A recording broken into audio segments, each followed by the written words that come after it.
Eu saúdo a todos com a paz do Senhor Jesus. Boa noite a todos. Irmãos, nós hoje vamos dar continuidade, né, ao que começamos aí na semana passada. Na semana passada nós lemos o capítulo 23 do Evangelho de Mateus, né? E hoje nós vamos iniciar no estudo no capítulo 24. Como eu disse semana passada, esse capítulo 24 de Mateus, ele é tido por muitos dos estudiosos cristãos como mini apocalipse, como um pequeno apocalipse, porque ele traz diversas profecias do próprio Jesus sobre a nação de Israel e sobre o mundo.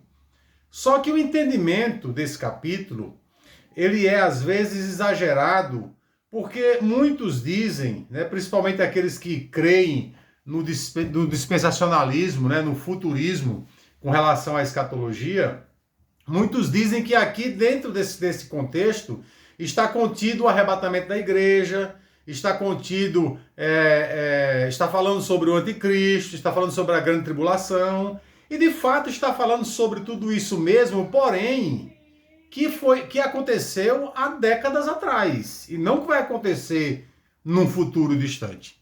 Então nós precisamos entender bem esse capítulo 24, porque desse entendimento depende a luz sobre a mente de muitas pessoas que caminham na escuridão. Mesmo estando com o Senhor, mesmo sendo pessoas salvas, adorando a Jesus a cada dia, mas não têm feito o trabalho que ele deixou para ser feito pela igreja, porque estão com o entendimento errado. Então nós estamos salvos, garantimos a nossa salvação em Cristo, porém temos um mundo inteiro a conquistar. E se a gente ficar nessa filosofia, nessa escatologia de escapismo, esperando o arrebatamento para sair daqui e deixar o mundo pegar fogo, como é a filosofia da maioria dos religiosos, nós estamos indo contra aquilo que Jesus falou. Então, eu queria que nessa noite a gente relembrasse um pouco do que foi dito por Jesus ali para as multidões, para os seus discípulos, a respeito da religião que estava reinante naquela época em Israel, de como ele criticou, de como ele julgou e de como ele teceu uma condenação para aquela forma religiosa de crer. Então, nós precisamos abrir os nossos ouvidos, os nossos olhos para entender, para ouvir e ver o que Jesus está dizendo. O que a religião está dizendo, pouco nos importa. O que importa é o que Jesus está nos dizendo. Porque ele é o Rei dos Reis e o Senhor dos Senhores. Então façamos aquilo que o nosso Rei, o nosso Senhor, tem a nos ensinar. Tá? Então, nessa noite nós vamos começar lendo o versículo 1 e 2 do capítulo 24 de Mateus. E talvez a gente se detenha por aí. Mas eu vou ler o versículo 1 e 2 do capítulo 24 de Mateus, vou conversar um pouco com vocês a respeito disso. Se der, a gente se prolonga, senão a gente para por aí. Vamos à medida que o tempo for sendo possível. Amém? Oi. Exatamente. Porque creio também, né? Tenha fé. Vamos lá? Mateus, capítulo 24, verso 1 e 2.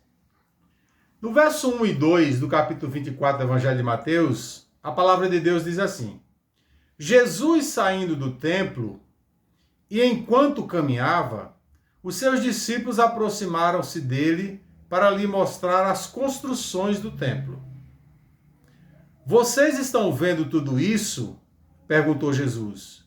Eu lhes garanto que não ficará aqui pedra sobre pedra que não seja derrubada. Até aqui, irmãos. Irmãos, o versículo inicia dizendo que Jesus saiu do templo. E aí vem uma pergunta à minha mente, veio quando eu estava fazendo o estudo. O que Jesus estava fazendo no templo?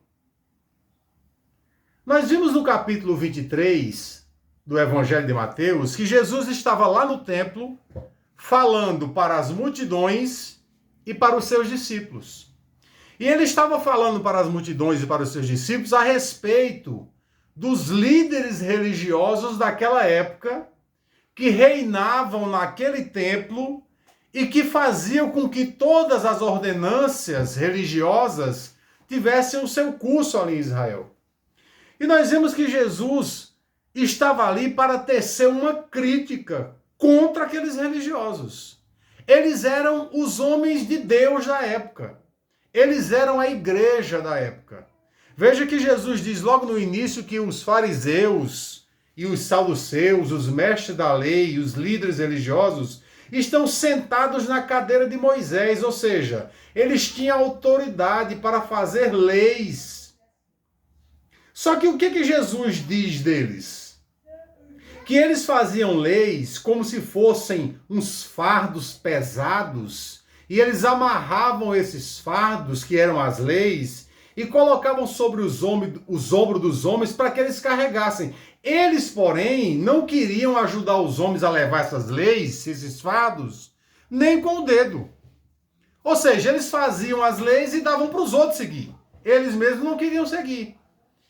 E Jesus diz que o interesse desses líderes religiosos da época deles era ser saudado nas praças, era sentar nas primeiras cadeiras nas sinagogas. O interesse deles era ter os lugares de honra, serem chamados de mestres. O interesse deles era no ouro do templo e não no templo.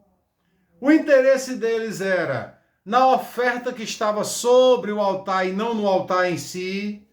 Ou seja, Jesus denuncia que esses líderes religiosos que estavam sentados na cadeira de Moisés e que tinham o direito de construir e fazer as suas leis, estavam interessados só naquilo que estava para o lado de fora.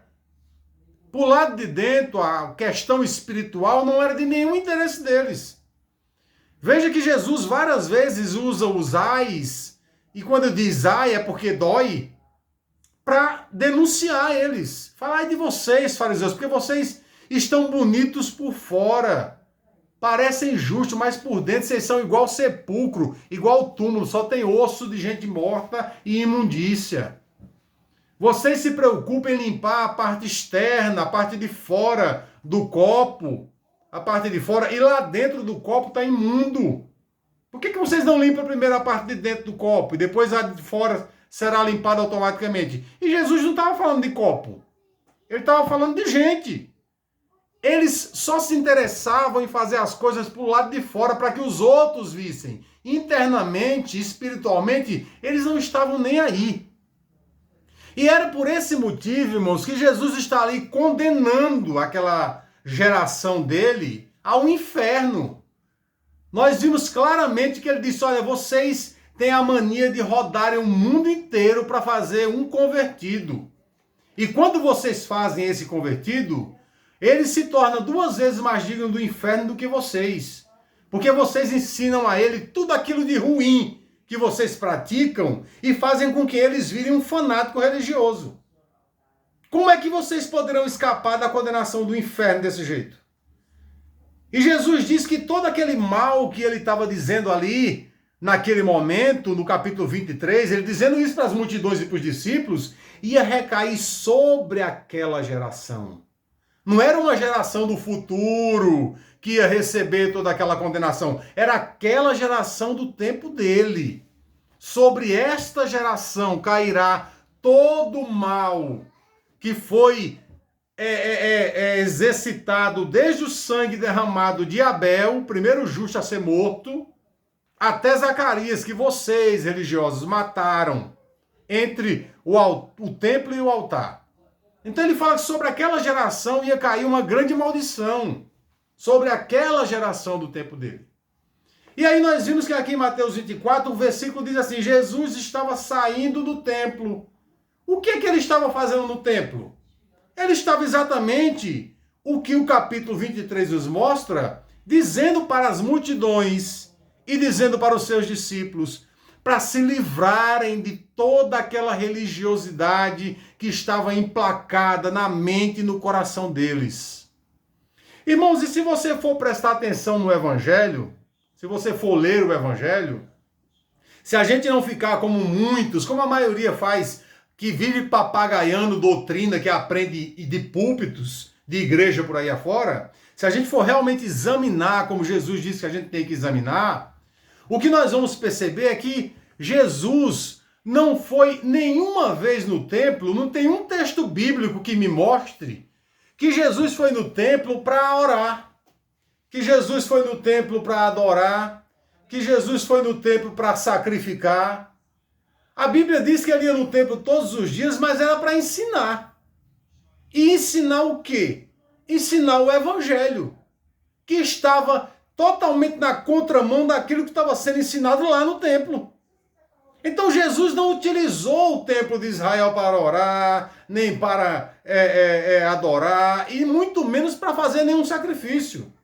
Ele foi ali porque as multidões estavam ali e porque os seus discípulos o acompanhavam. A preocupação de Jesus era com as multidões, ou seja, é até hoje com as multidões que não o conhecem, ou que o conhecem de uma forma errônea, diferente de como diz o Evangelho. Então é isso que nós precisamos prestar muita atenção. O que Jesus foi fazer no templo? Ele foi criticar os líderes religiosos que usavam a casa do meu pai, como ele disse, que era uma casa de oração, como um covil de ladrões. Era isso que os líderes religiosos estavam fazendo da casa do meu pai, como ele mesmo disse, um covil de ladrões. Então a ida de Jesus do templo era para ensinar o evangelho, que estava na contramão daquilo que estava sendo ensinado pelos líderes religiosos. E é isso que nós precisamos abrir a nossa mente de uma vez por todas e entender que nós não temos que ser seguidores de homens e de mulheres porque uma religião exige isso da gente. Pelo contrário, nós temos que nos livrar desse sentimento faccioso religioso e crer somente em Cristo, seguir somente aquilo que Ele nos ensinou. E é algo fácil de seguir, porque nós estamos pautados, o Evangelho está pautado no amor. Então ele continua dizendo assim,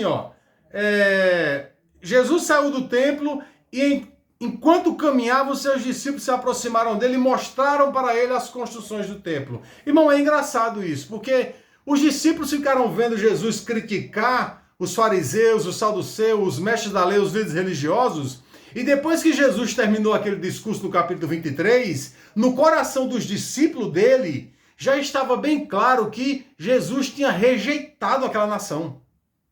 Já estava bem claro para os discípulos, no coração e na mente deles, que Jesus já tinha rejeitado aquele lugar e a forma de adoração daquele lugar. Aqueles líderes religiosos podiam até pensar que estavam sentados na cadeira de Moisés, mas o Senhor dos Senhores, o Rei da Glória, já os tinha rejeitado.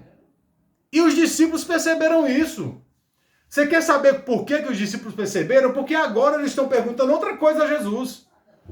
Eles pegam pelo braço de Jesus, é como se dissesse assim, já que ele rejeitou a religião de Israel, já que ele rejeitou a religião da lei, já que ele disse que esses líderes religiosos só fazem leis para se amostrar, então vamos ver se pelo menos o templo ainda escapa alguma coisa.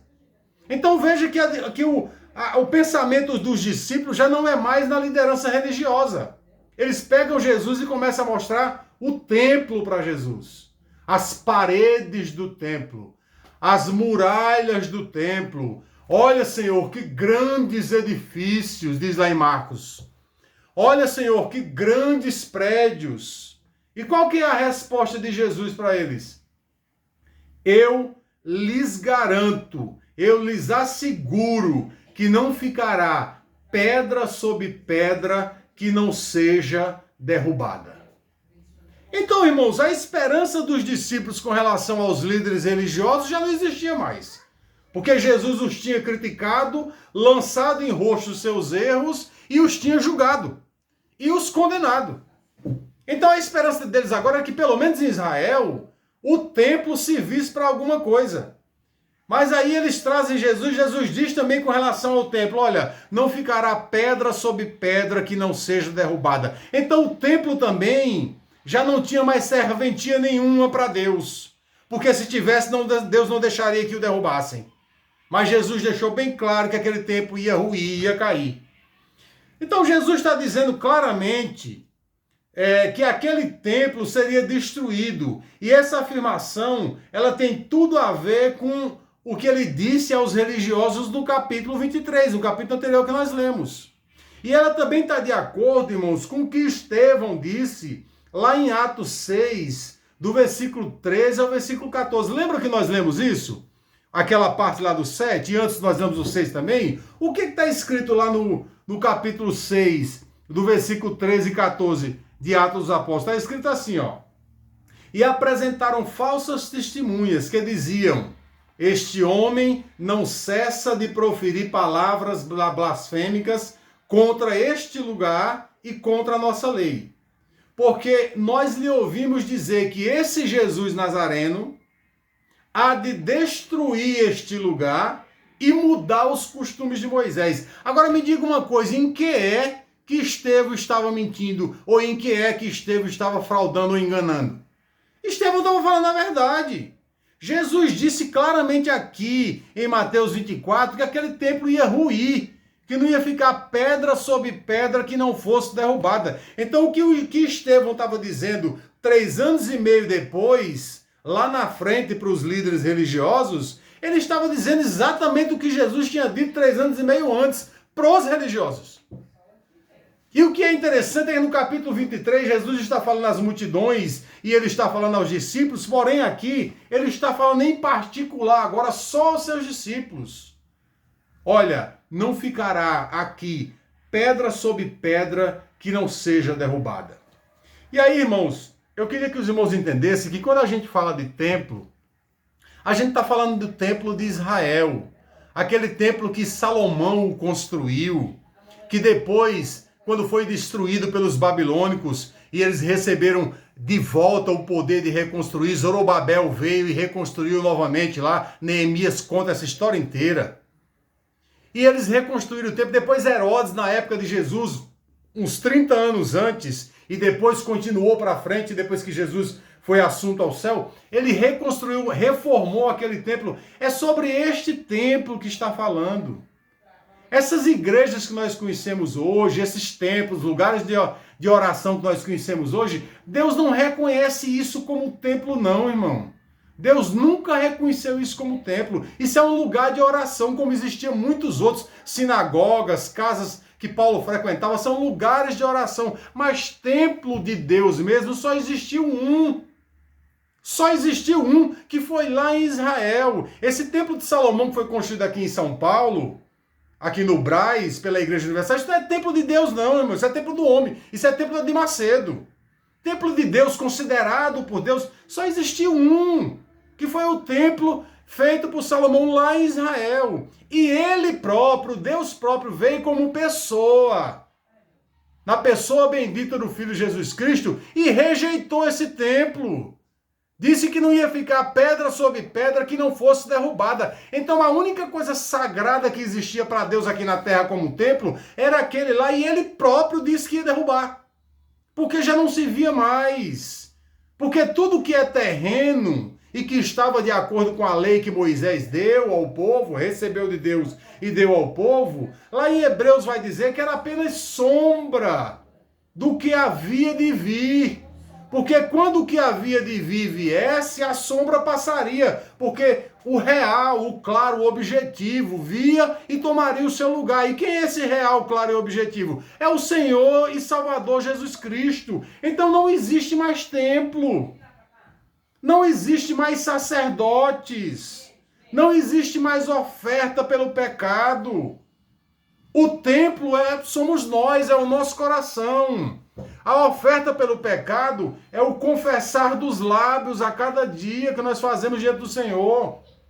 Não existe mais lugar.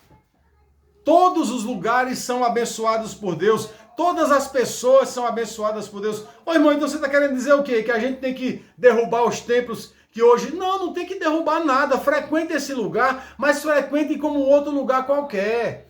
Saiba que tanto faz você sentado na cadeira, lá na nave do templo, como o pastor sentado lá no púlpito. Não tem diferença nenhuma, não existe lugar sagrado ali não. Não faz diferença nenhuma entre o púlpito e o restante da igreja. É como na igreja católica também, não faz diferença nenhuma entre o altar do padre e você que está lá nos bancos. Entre a estola sacerdotal que o padre veste é a tua roupa comum. Isso para Deus não tem diferença nenhuma, irmãos.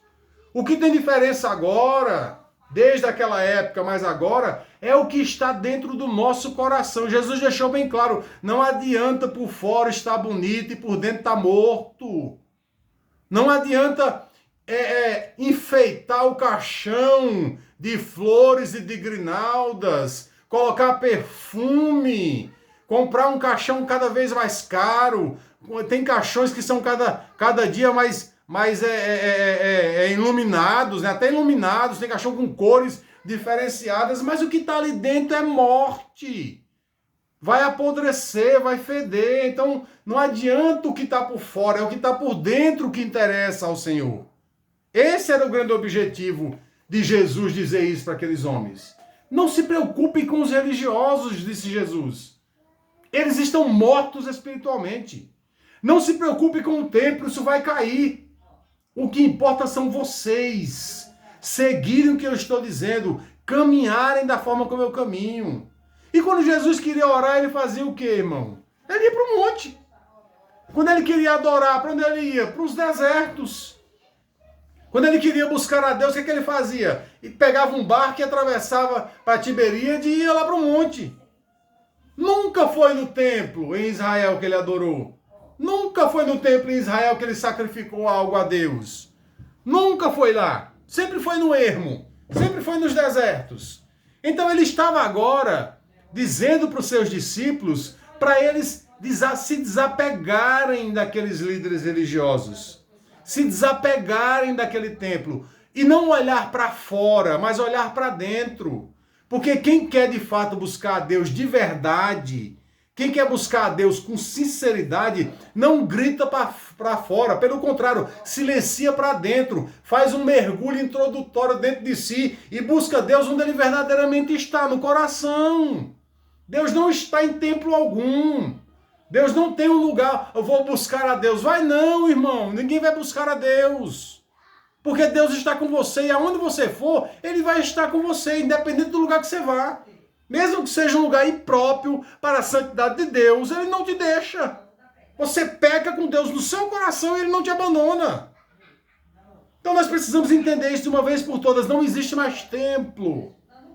Para Jesus, não existe mais templo, não existe mais cadeira de Moisés, religioso, leis sendo feitas uma atrás da outra, como nós vemos hoje ainda. O povo ainda acha que está sentado na cadeira de Moisés e fica fazendo uma lei atrás da outra. Não existe mais isso.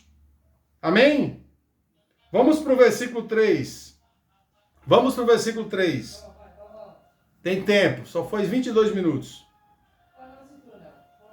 Tendo Jesus se assentado no Monte das Oliveiras, os discípulos dirigiram-se a ele, em particular, e disseram: Dize-nos, quando acontecerão essas coisas?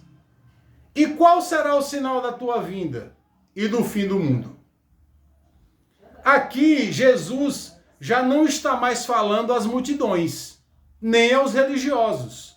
Agora ele está, em particular, com os seus discípulos, e eles fazem 3 perguntas ao mestre. Olha, irmão, que coisa interessante.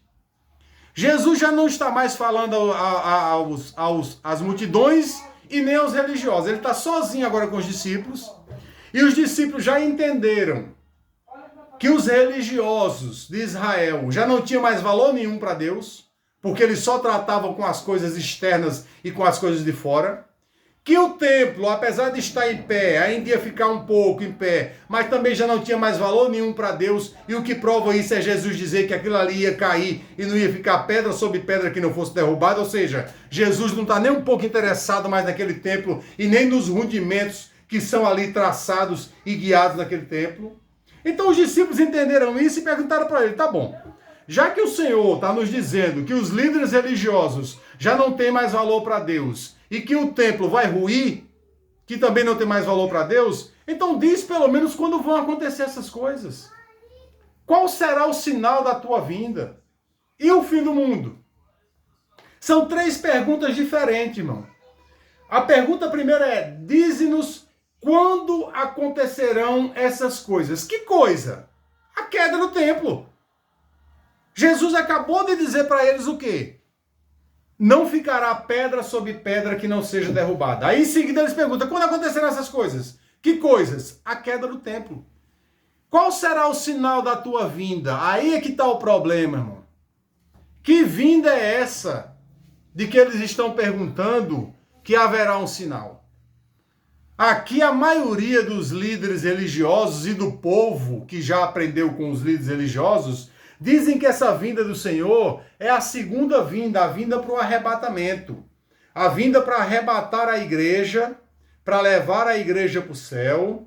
E aí, durante 3 anos e meio ou 7 anos, depois que a igreja for tirada daqui, acontecerá o que eles chamam de a grande tribulação, aonde o anticristo vai reinar aqui na terra durante 7 anos, vai fazer um acordo com os líderes de Israel, reconstruir o terceiro templo. E aí, depois de 3 anos e meio, ele vai cortar a oferta diária e vai trair os judeus. E aí os judeus vão ser levantados por Deus para fazer uma grande missão na terra. E eu até hoje não consegui, dentro das escrituras, encontrar respaldo bíblico para isso. Porque se Jesus está falando aqui da queda do templo, e ele está falando sobre aquelas coisas que ele disse que ia acontecer, por que estão catapultando isso aqui para mais de 2000 anos à frente? Jesus disse que todas essas coisas aconteceriam naquela geração. É sobre essa geração que todas essas coisas sobrevirão. Então eles fazem 3 perguntas. Quando acontecerão essas coisas? Qual será o sinal da tua vinda? Eles perguntam. E a terceira pergunta é, e o fim do mundo? Então são 3 perguntas, irmãos, feitas a Jesus, que ele vai responder todas 3 dentro do capítulo 24. Só que para os irmãos terem uma ideia, a primeira pergunta, ela é respondida até o versículo 28. Tudo que nós lemos daqui para frente até o versículo 28 é resposta da primeira pergunta. Quando acontecerão essas coisas? Veja o que diz lá embaixo. Jesus respondeu, está no versículo 4. Jesus respondeu, cuidado, que ninguém vos engane. Irmão, olha que coisa interessante. A maioria das vezes que você lê uma carta do Evangelho, seja um dos Evangelhos dos 4, ou seja uma carta de Paulo, uma carta de Tiago, seja de quem for, você sempre vai encontrar esse alerta. Cuidado. Cuidado para que ninguém vos engane. Cuidado para que ninguém vos torne presa sua. Não creais em todo espírito. Antes examinai se o espírito é de Deus. Filhinhos, como ouviste que vem um anticristo, agora muitos anticristos já têm saído do mundo afora. Então sempre existe o alerta. Como no meio do povo teve falso profeta, no meio de vocês terão falsos mestres, que introduzirão falsamente doutrinas devastadoras. Doutrinas falsas e devastadoras. Cuidado! Jesus está dizendo aqui, cuidado para que ninguém vos engane. É porque muita gente ia vir para enganar. E veio lá no primeiro século. Irmãos, o primeiro século foi o século que mais se levantou falso profeta até os dias de hoje. Não é hoje. Não é nos dias de hoje que se levanta falso profeta. Hoje se levanta também, mas naquela época, no primeiro século, quando os judeus estavam todos eufóricos esperando vir o Messias, rejeitaram o verdadeiro Messias, mas eles estavam eufóricos esperando vir o Messias, o que se levantou de falso profeta e de anticristo naquela época não está escrito. Veja o que Jesus diz no versículo 4. Cuidado que ninguém vos engane. Verso 5. Pois muitos virão em meu nome dizendo, eu sou o Cristo, e enganarão a muitos. Olha isso, irmãos. Muitos vão vir dizendo que sou eu, e dizendo que sou eu, vão enganar a muitos. Muita gente vai ser enganada, crendo em pessoas achando que é o Messias, achando que é o Cristo. Agora, Jesus está falando isso para os dias de hoje? Não! Jesus está falando para aquela época, para os dias dele. Logo em seguida, depois da sua morte, ressurreição e ascensão, iriam vir muita gente dizendo que era o Cristo e iria enganar muitos. aquela geração da qual ele diz que sobre essa geração sobrevirá todas essas coisas. Segundo o historiador Joséfo, Joséfo era um historiador judeu que foi preso por Roma anos antes de Roma invadir e destruir Jerusalém, o templo em Jerusalém. Ele foi pego como prisioneiro e Tito, que era o filho de Vespasiano do imperador, que era o general romano, Tito, ele colocou Joséfo para ser o historiador, para escrever tudo quanto ele ia fazer em batalha. Então Joséfo foi o historiador do primeiro século que escreveu e viu a destruição de Jerusalém, viu os acontecimentos, ele próprio viu e escreveu. Então é um dos historiadores que tem mais confiança hoje entre as pessoas do mundo atual. Por quê? Porque ele era judeu. Ele não tinha por que puxar sardinha nem para os romanos e muito menos ainda para os cristãos, porque ele não acreditava em Cristo como Messias. Então ele é um dos historiadores do primeiro século em que mais se tem confiança. Então ele diz assim, segundo o historiador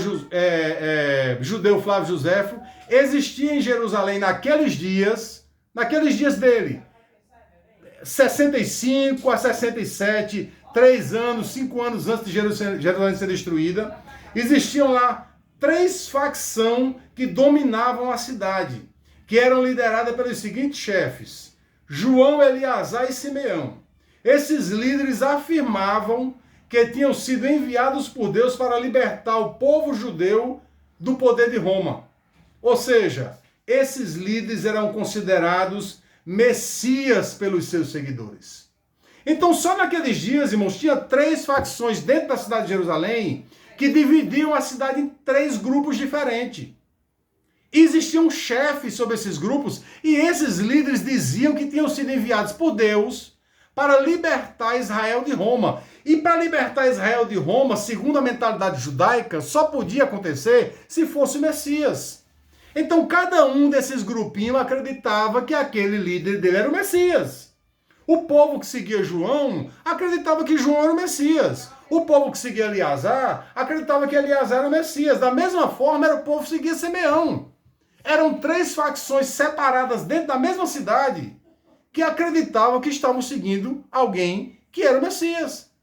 E Jesus disse: cuidado para que ninguém vos engane, porque muitos virão dizendo que é o Cristo e enganarão a muitos. Jerusalém estava dividida em 3 facções religiosas diferentes, todos 3 sendo enganadas, porque João, Simeão e Eleazar diziam que era um libertador de Israel e na verdade os 3 estavam mentindo, porque só teve um libertador para Israel, o nome dele é Jesus Cristo Nazareno. Então naqueles dias se levantaram muitos dizendo-se ser o Cristo e enganaram a muitos. Verso 6: vocês ouvirão falar de guerras e de rumores de guerra, mas não tenham medo. É necessário que tais coisas aconteçam, mas ainda não é o fim. Verso 7. Nação se levantará contra nação, e reino contra reino, e haverá fome, terremoto em vários lugares. Tudo isso será apenas o começo das dores. Há muito tempo reinava uma paz sobre Roma, sobre o mundo romano, chamada de Pax Romana, pelo mundo inteiro. Segundo o historiador Joséfo, várias guerras e ameaças contra Roma começaram a acontecer de repente no mundo romano, iniciando por Jerusalém com as facções que ele havia falado. Irmãos, Roma cresceu tanto no mundo daquela época, cresceu tanto, que ela dominava praticamente o mundo inteiro. E qual que era a estratégia principal dos romanos para não perder o seu poder? Quando eles chegavam num país que eles dominavam aquele país, eles colocavam tribunos, que eram homens responsáveis por grandes exércitos, para atuarem em qualquer tumulto que tivesse. Se tivesse uma briga de rua, 2 homens saíssem lá na mão, os soldados iam lá e impediam. Por quê? Porque eles queriam impedir a todo custo que acontecesse um tumulto. Se alguém tivesse discussando em praça pública, eles iam lá e impediam. Por quê? Porque uma pessoa discussando em praça pública podia trazer muitos a uma revolução. Então se instalou uma coisa no mundo romano chamada de Pax Romana. Não existia mais guerra, não existia mais confusão, insurreições, nada. Roma dominava sobre tudo. Só que depois que Jesus morreu, ressuscitou e subiu aos céus, anos depois, ainda naquela geração, começou do nada a surgir revoluções para tudo que é lugar no mundo. Começando dentro de Israel, em Jerusalém, nas 3 facções das quais já foram citadas, e no mundo romano inteiro, na África, na Alemanha, na parte da Inglaterra, que ainda não era dita como Inglaterra, mas era um dos bárbaros. Em todo lugar começou a ter guerras e rumores de guerra contra o Império Romano, para se cumprir exatamente o que Jesus disse.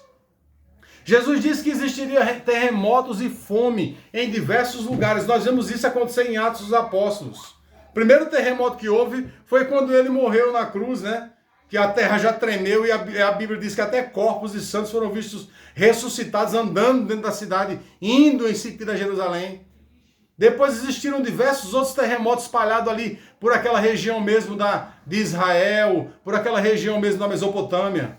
Depois houve fome em diversos lugares. Nós vemos Paulo, depois lá na frente, recolhendo esmolas entre os irmãos em diversos lugares do mundo para levar para os judeus que estavam passando fome lá em Jerusalém. Houve uma fome muito grande e foi profetizada pelo profeta Ágabo sobre Paulo, que haveria uma fome muito grande ali, naquela região. Então as coisas começaram a se cumprir ali naquela época. As profecias de Jesus estavam se cumprindo naquela época. Não numa época futura, não 2000 anos depois, não daqui a mais um tempo no futuro. Foi naquela época, sobre aquela geração, que estava se cumprindo o que Jesus tinha dito. Veja o versículo 9. Então eles os entregarão para serem perseguidos e condenados à morte, e vocês serão odiados por todas as nações por minha causa. 10. Naquele tempo, muitos ficarão escandalizados, trairão e odiarão uns aos outros. Nós já vimos, diversas perseguições, os apóstolos, a igreja, prisão, Pedro, os apóstolos foram presos, morte, Tiago foi morto, não vai ser ainda, nós vamos ler ainda que Tiago será morto, e etc. Até agora no livro de Atos, vimos diversos exemplos, e durante a leitura e o estudo do Novo Testamento, veremos muito mais ainda. Então nós já vimos, irmãos, que as perseguições começaram a ser seguidas logo depois da ressurreição de Cristo. Os apóstolos foram perseguidos, a igreja foi perseguida, e nós lemos até o capítulo 7 de Atos dos Apóstolos, aonde Estevão, por discursar da forma como discursou, foi morto. Mataram Estevão porque ele estava dizendo a verdade. Então ali já houve perseguição, houve morte, e ali no capítulo 7 de Atos dos Apóstolos, nós vamos ver que fechou-se um círculo, fechou-se uma época, um tempo, ali parou algo. E o que foi que parou ali exatamente em Atos dos Apóstolos? Quando Estevão foi morto, a Bíblia diz que houve uma grande perseguição contra a igreja, e toda a igreja teve que sair fugida de Jerusalém. Só ficaram lá os apóstolos. Todo o corpo da igreja, e era muita gente, teve que sair fugida. Então, isso mostra que agora por diante a igreja está indo para o mundo. A igreja está indo pregar fora das fronteiras de Jerusalém, fora das fronteiras de Israel, para alcançar o mundo inteiro. Antes do ano 70, nós vamos ver isso mais à frente, antes do ano 70, com a destruição de Jerusalém do templo, o mundo inteiro já havia recebido a mensagem do Evangelho.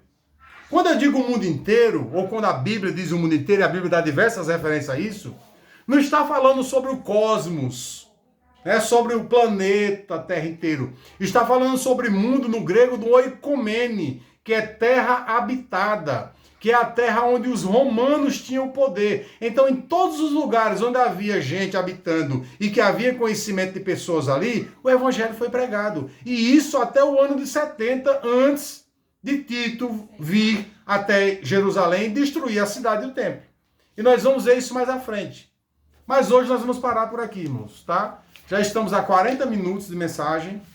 E para que a gente não fique remoendo tanta informação, nós vamos parar por aqui e continuamos no próximo sábado, do versículo 9 em diante, tá? Não conseguimos nem concluir a primeira parte, mas é importante parar aqui para que a gente tenha um tempo também para raciocinar a respeito. Eu mandei lá no grupo um PDF desse mesmo estudo que eu estou lendo aqui, tá?